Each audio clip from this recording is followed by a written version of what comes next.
What's up, guys and girls? In today's video, I'll be going over 5 different ways you can use Perplexity AI to write better articles and blog posts. So number 1 is actually doing research on the content in which you're writing about. And this is kind of the most traditional use case of Perplexity AI. If you haven't used Perplexity AI, it's kind of like a Google AI-powered search engine. So essentially, you can ask it anything. For example, what are the new AI news of 2024? And instead of having the traditional search engine in which you would see each individual website, Perplexity AI takes the results and gives it to you in a chat-like manner so you can read it a little bit better.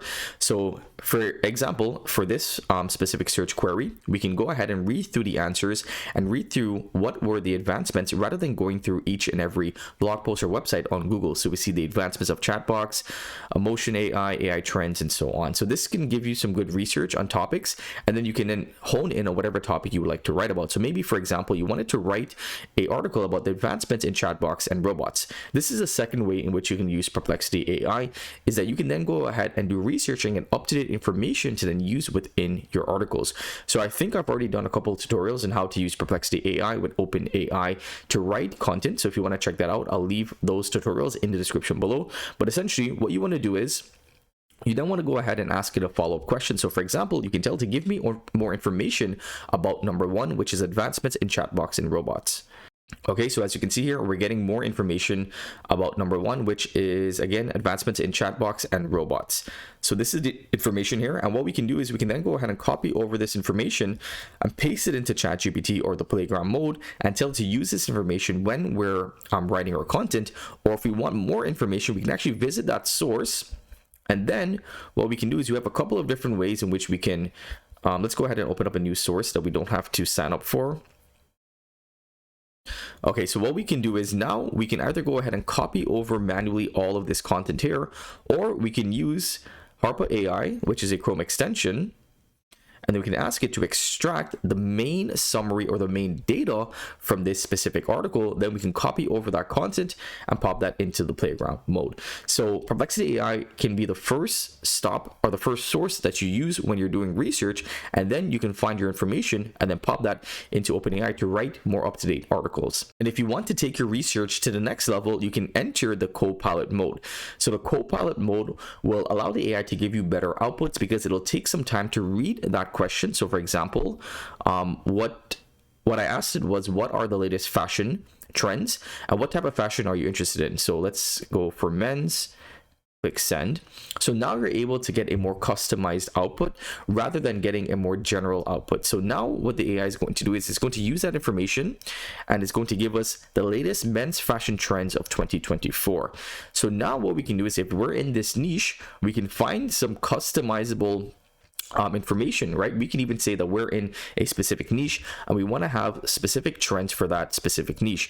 And again, as you can see here, we get some good ideas. We can click on those websites and we can then go ahead and read through those websites and be able to do much better research rather than just going on Google and searching up that keyword. So that's a third way in which you can use Perplexity AI, and that's by using the Copilot mode to really give you more customized outputs based on your trend or based on your niche or based on the topic in which you're going after. You can also use Perplexity AI to do keyword research. So for example, I can tell it to give me trendy keywords that I can write about for my finance blog. And again, it asks me what specific topics am I interested in. And for this example, we'll be using personal finance. So now again, what Perplexity is going to do is it's going to give me some keywords in which I can write that are trending for my specific niche. Okay, so we get information on budgeting and beginners, best online budgeting tools, how to save money on a tight budget, emergency fund building, ethical investing, retirement savings, and so on. So these are all really, really good ideas here that we get from Perplexity AI. And then again, what we can do is we can open up any of these websites, use Harpa AI to extract that information, or just copy over that information into OpenAI to use that information within our articles, or we can just go ahead and find those topics and then write about it using OpenAI. So again, another way in which you can use Perplexity AI is by being able to do keyword research. Now, another new feature that's available on Perplexity AI is the ability to search images. So now what I can do is I can actually search images for this specific search query, and then I can select any of those images and I can copy over those images. So if you need images, let's say for your blog post, then maybe that would be a much better use case. So for example, let's say we wrote an article about budgeting for beginners, right? I could search this up, and we're already getting information in which we can include within our article. So again, we can take this information, pop that into OpenAI, and then have OpenAI create an outline following these specific topics that Perplexity AI has laid out. I wouldn't really recommend that you use Perplexity AI to write the full article, but you can do a lot of research and even take that information and combine that with OpenAI. So now what I can do is I can search for images for budgeting for beginners.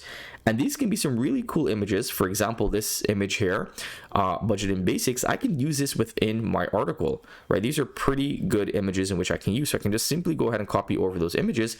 And of course, you want to give credit where credit is due to the owners, but that's a simple way for you to get images. You can also search videos. Right, so let's say I want to pop a video into my blog post. I can search up a video, and then I can select that video, and I can pop that into my article. So that's again another way in which you can use Perplexity AI to find content that you can use to include within your blog post to make it much better for your reader. If you have the pro version of Perplexity AI, then you can also go ahead and generate images with the pro mode. So that would be pretty cool, because now what you can do is you can generate images using AI, and you can generate your own unique images for your blog posts. So again, if you wanted to create your own images, you have the ability to do so with Perplexity AI. So as you can see, there's a variety of different ways in which you can use Perplexity AI to help you write better articles and blog posts. Most importantly, I think you can do research on more up-to-date information, then take that information and feed it into OpenAI, because we know ChatGPT or GPT-4 is only trained up to the beginning of 2023. So if you're writing a more up-to-date 2024 information, then you can do research, copy over that information, and then feed that into OpenAI. You can also do keyword research on Perplexity AI. You can also find images, you can find videos, and you can also generate images using Perplexity AI to help improve your overall blog posts and content writing. So I hope that you guys enjoyed today's video, and I hope that you enjoyed this quick walkthrough of Perplexity AI. If you want to check it out, I will leave a link for Perplexity AI in the description below today's video. It is a very, very powerful tool. I highly recommend that you check it out if you haven't used it before. If you did enjoy today's video, let it be known by giving us a big thumbs up and subscribe to the channel if you haven't already. Until next time, stay well.